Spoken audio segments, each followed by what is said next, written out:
Bareilly. Break के बाद आप सभी का बहुत बहुत स्वागत है। संतोष गंगवार जी, सांसद बरेली, आपका हमारे मंच पर बहुत बहुत स्वागत है। इस सत्र को आगे बढ़ाएंगे हमारे चैनल हेड श्री अरविंद चतुर्वेदी जी। जोरदार स्वागत कीजिए।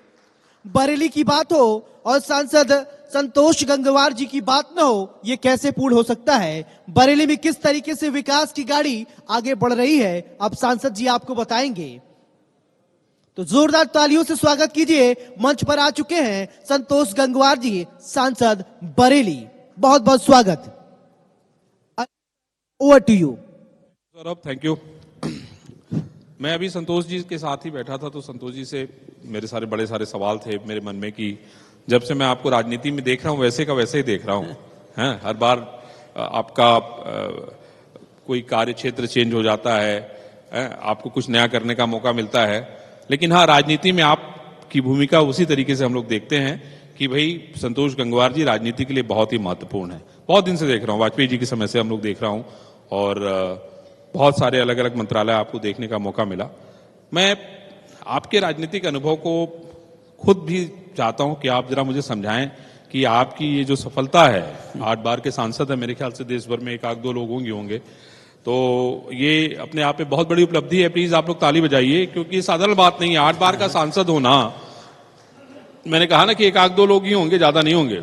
एक है, एक ही जगह से, हाँ, एक ही जगह से एक ही है ना, तो इसके लिए तो ताली बनती है। तो संतोष जी, सफलता के पीछे क्या कारण है? ऐसा कौन सा मंत्र है आपके पास जो आपको जनता हर बार चुन के भेज देती है, नाराज भी नहीं होती है?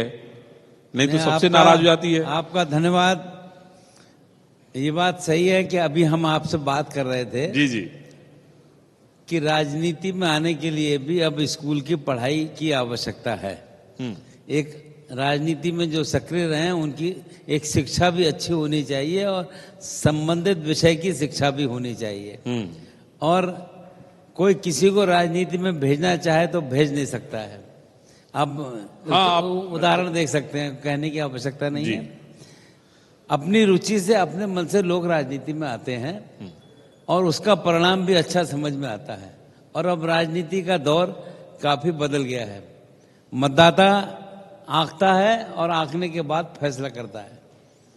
जैसे हम बरेली वालों के बहुत आभारी हैं कि लगातार हमारे प्रति प्रेम व्यक्त किया, और उसके बाद हम जिस पार्टी के हैं, और जब हम दिल्ली में जाकर कहते हैं कि हम उस लोकसभा क्षेत्र से हैं जहां पर वे मतदाता 35% से अधिक हैं जो हमारी पार्टी को बहुत कम वोट देते हैं, और उसके बाद भी उनका हमसे प्रेम और स्नेह है, और वो लोग हमारे पास काम को आते भी हैं और हम उनकी संभव मदद भी करते हैं। पर राजनीति का विषय यह है कि हमको समझना चाहिए और कैसे हम आचरण व्यवहार करें, आज इसकी आवश्यकता है, और उसके हिसाब से मिलकर काम करें। एक बात मैंने जो महसूस की, अगर हम जरा सा भी गलत बोलेंगे, झूठ बोलेंगे, तो मतदाता माफ नहीं करेगा। ये बात छुपती नहीं है और एकदम पता चल जाता है। इसलिए मतदाता के प्रति जवाबदेही के साथ हमको रहना चाहिए। बहुत से अनुभव हैं, हम इस बात आपने देखिए एक बड़ी महत्वपूर्ण बात हम लोग के बातचीत में और की लिगेसी की जो बात होती है कि भाई पीढ़ी दर पीढ़ी आदमी, देखिए बहुत सारे लोग ऐसे हैं, आपके प्रधानमंत्री जी इसके सख्त विरोधी हैं और वो परिवारवाद, वंशवाद इसके सख्त खिलाफ हैं। ये आप अक्सर सुनते रहते होंगे उनके मुंह से, मैं भी सुनता रहता हूँ, हैं।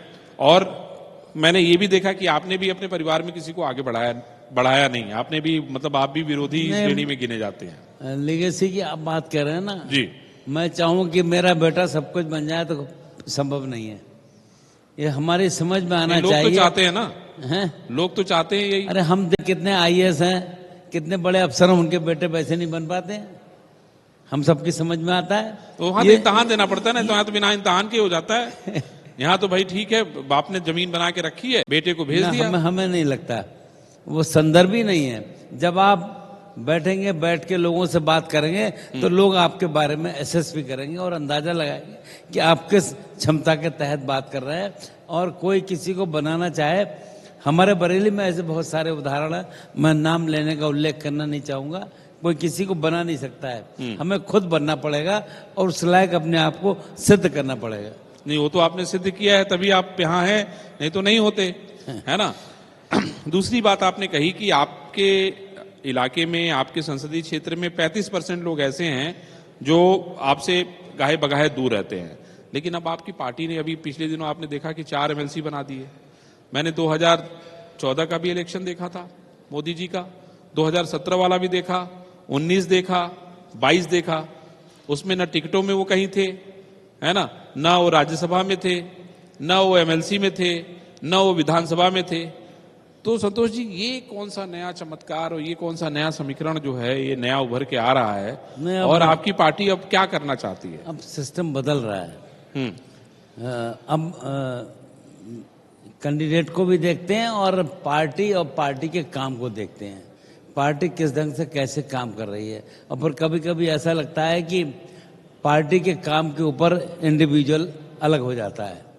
जब पार्टी अच्छी है तो लोग कहते हैं कि ये जो फैसला करेगी वो देश और समाज के हित का फैसला करेगी और उसके हिसाब से हमको निर्णय लेना चाहिए।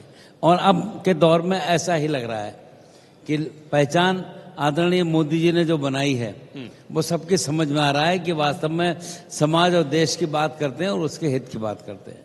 तो आपको लग रहा है कि पसमानदा और बाकी जो लिबरल मुस्लिम है अब वो भारतीय जनता पार्टी के साथ नजर आएंगे? मतलब आपका जो 35% का संकट, आपने पसमानदा शब्द का जिक्र किया। हाँ। हम भी इस मत के हैं कि समाज के एक हिस्से को अलग नहीं करना चाहिए, जोड़ना चाहिए। हम जब चुनकर आते हैं तो हमारी जिम्मेदारी है उनकी सुने और वो हमारे साथ आए। अगर नहीं आते हैं तो क्यों नहीं आते हैं, ये हमारी चिंता होनी चाहिए कि वो हमसे जुड़े, हमारे पास काम को आप तो 8 बार से चिंता कर रहे हैं। हम तो शुरू से तो बड़ी आपकी चिंता तो बड़ी लंबी हो गई मेरे ख्याल से, और दूर करने का वक्त। हम अपनी चिंता में सफल हैं। हमारे साथ लोग आते हैं और हमें इस बात को कहते हुए बहुत अच्छा लगता है कि रात्रि में 12 बजे भी मुस्लिम परिवार की महिलाएं हमको मिलने काम के लिए आती हैं। किसी समय भी, एनी टाइम कोई भी हमसे मिलने आता है। तो उसका आपने रिजल्ट दिया, 3 तलाक देखिए, आपने कहा कि भाई 3 तलाक दोगे तो जेल जाओगे। हैं भाई, जैसे ही आपकी सरकार बनी जी, हैं मोदी जी आए, उन्होंने कहा भाई 3 तलाक दिया नहीं, और सबसे पहला मामला बरेली में दर्ज हुआ था, मुझे याद है। हाँ। और उसका फैसला आने वाला है शायद, ये भी मैं आपको बताऊं। अच्छा। ये जानकारी है कि शायद उसमें बहस हो रही है और उसमें फैसला आने वाला। तो हमारा कहने का मतलब, आपने चिंता की और चिंता का परिणाम दिया।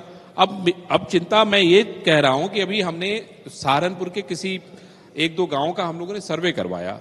उस सर्वे में ये हुआ कि भाई आपने उनको बिजली भी दिया, आपने उनको पानी भी दिया, आपने उनके बच्चों को स्कूल भी दिया, सड़क भी दिया, स्कॉलरशिप भी दिया, बेटी की शादी भी कराई, लेकिन हम 80 करोड़ लोगों को मुफ्त राशन दिया। हाँ, राशन भी दिया, उनको भी दिया होगा। नहीं, लेकिन हम जब वोट पे आते हैं तो वोट में 3, 1 वो भी पता नहीं भूल से मिला होगा कि सच्ची में मिला होगा ना, ये हम भी महसूस करते हैं।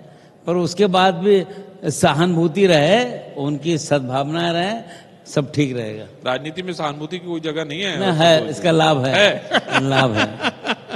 अच्छा, मुझे ये बताइए कि अब जो है आपकी पार्टी, अभी तो एक बड़ा महत्वपूर्ण चुनाव होने जा रहा है नगर निकाय का। नगर निकाय का चुनाव, हम अगर बरेली की बात करें तो यहाँ तो कम से कम 30 लोगों ने तो दावा कर दिया कि भाई मुझे टिकट चाहिए, मुझे टिकट चाहिए, मुझे टिकट चाहिए। ये तो दावा तो ज्यादा लोग कर सकते हैं, टिकट एक को मिलेगा। वही मैं कह रहा हूँ ना, बेचारे 29 क्या करेंगे ना, वो मिलकर सब उसे जिताने काम करेंगे, कोई दिक्कत नहीं है। संतोष जी, मुझे ये बताइए कि 2024 बहुत दूर है नहीं, और 2024 की तैयारी आप लोगों ने शुरू कर दी है क्या? आप लोग तो पूरे मतलब साल भर चुनाव की तैयारी करते हैं, हर दिन चुनाव में ही रहते हैं। मुझे ऐसा लगता है आपकी पार्टी के कार्यकलापों से तो यही लगता है कि आप हर दिन रोज चुनाव लड़ रहे हैं, है ना?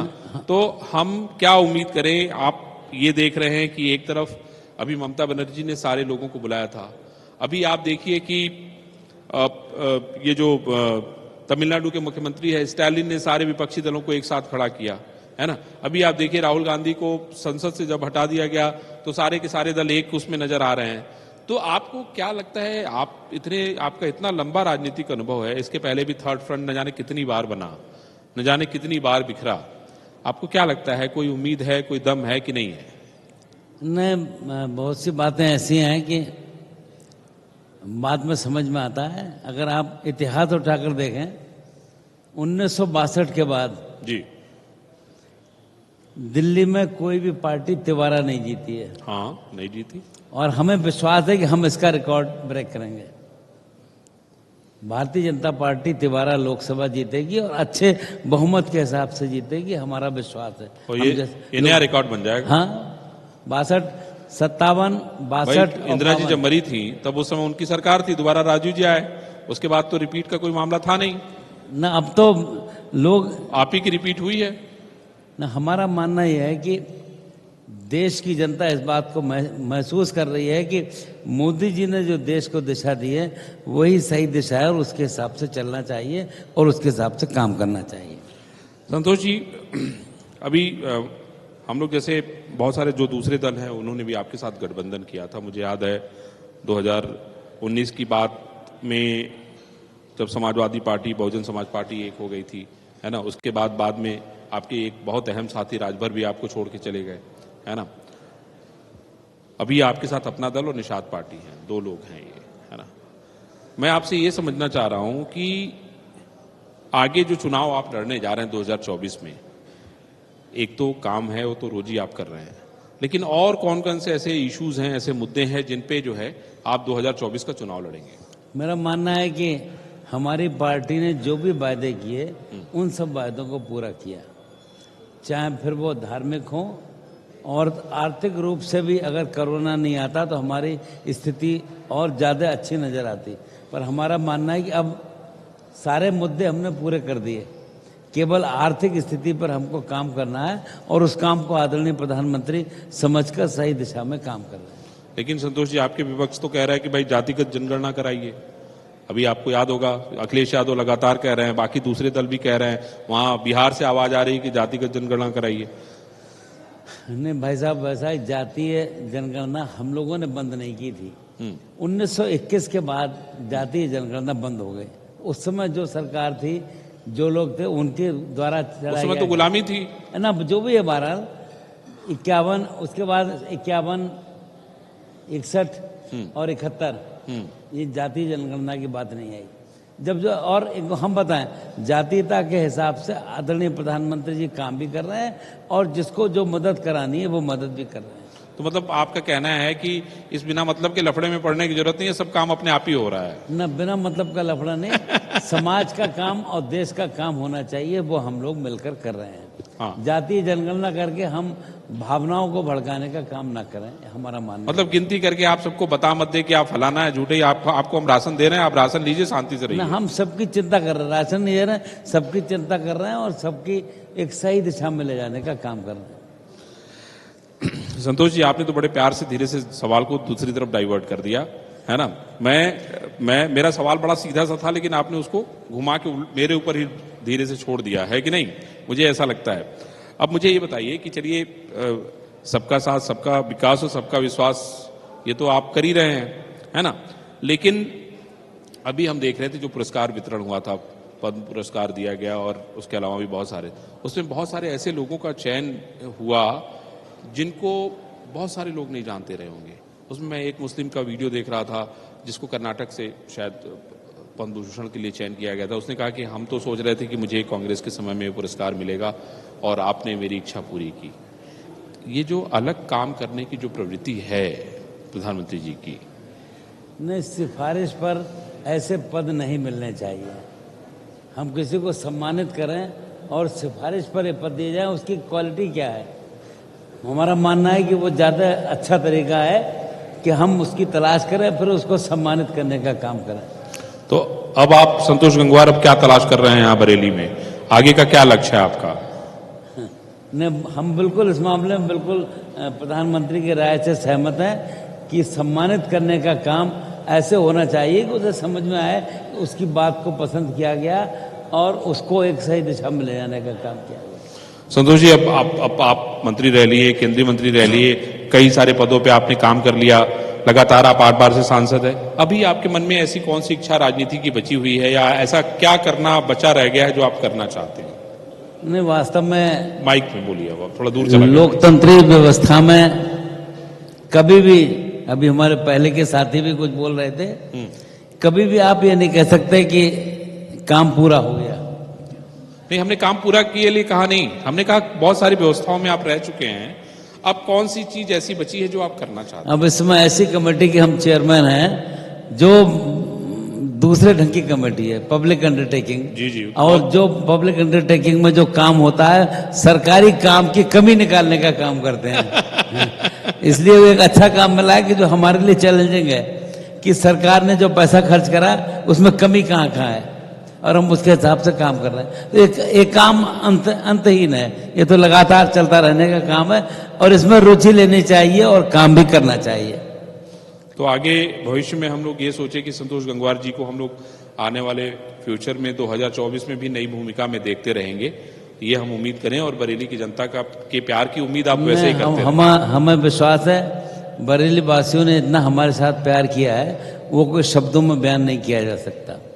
ये किया जा सकता है, वो ये महसूस करें कि हमने जिसको चुना उसने हमारे हित को ध्यान में रखा और देश की चिंता की और उसके हिसाब से काम किया। चलिए संतोष जी, हम लोग आपके अनुभव का लाभ लेंगे। मैं समझता हूं कि जब आप 9वीं बार सांसद चुन के जाएंगे तो देश में कोई आदमी नहीं रहेगा जो 9वीं बार बना है। अभी तो खैर एक व्यक्ति हैं जो अलग अलग जगहों से बने हुए हैं, लेकिन हमें उम्मीद करेंगे कि ऐसी आप बरेली की जनता की सेवा करें। आपने इंडिया न्यूज के लिए टाइम दिया, आपको बहुत धन्यवाद। Thank you, thank you, thank you, धन्यवाद।